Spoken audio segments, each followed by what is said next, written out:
Naghiwalay kami dahil sa Roblox. She started playing Roblox last September.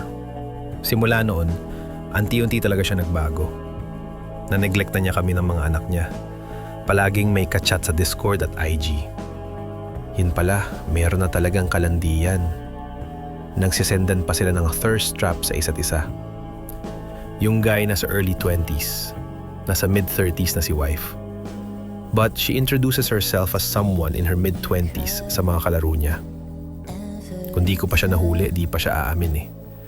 Tangina, pag yung partner niyo naglalaro ng Roblox, kabahan na kayo. Nakakasira ng relasyon yan.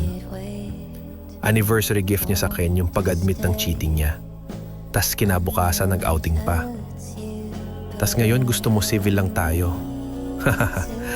Di ko na malaman gagawin ko. Feel ko gusto niyo ulit bumalik sa buhay dalaga at maging free.